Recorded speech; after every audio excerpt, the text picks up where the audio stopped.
Antes da partida eu falei que esse era um jogo que se ganhava no psicológico, porque durante toda a semana o Santos criou um clima de verdadeira final, porque eles sabiam que a responsabilidade estava em cima deles. O Vasco foi hoje para campo para jogar futebol. Começou os 10 minutos pressionando, mas aos 11 minutos um pênalti polêmico começou a mudar o roteiro da partida. O Santos abriu o placar, mas quem continuou com a bola foi o Vasco, e foi em um contra-ataque perfeito que encontramos o empate.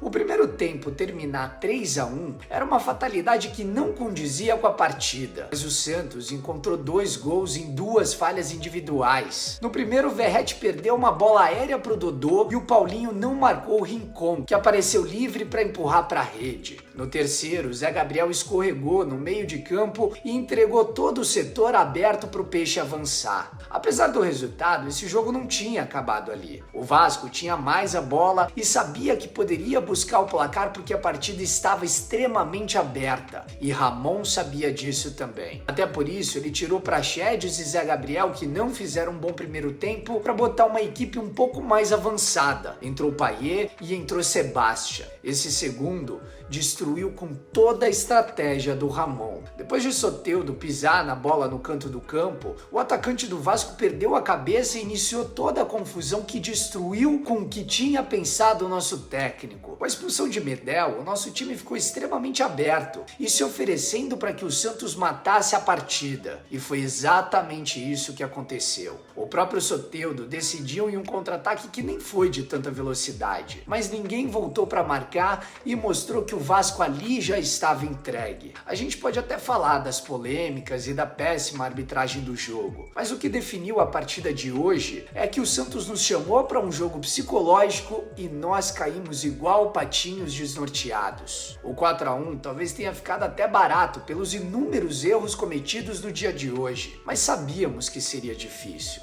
Temos agora que apagar o que aconteceu e concentrar na sequência que teremos. Esse mês faremos 4 jogos no Rio de Janeiro, 3 em São Januário e 1 no Maracanã com torcida mista. Temos que focar para buscar os pontos necessários para confirmar a fuga. E para encerrar, eu quero só deixar aqui a minha indignação com a falta de respeito do Santos ao se referir ao Vasco antes da partida através do seu locutor na Vila Belmiro. Nunca existiu uma rivalidade entre esses times da forma com que foi criada hoje, mas falta de respeito não deve ser tolerada jamais. Respeitem essa cruz de Malta. O Vasco não cai.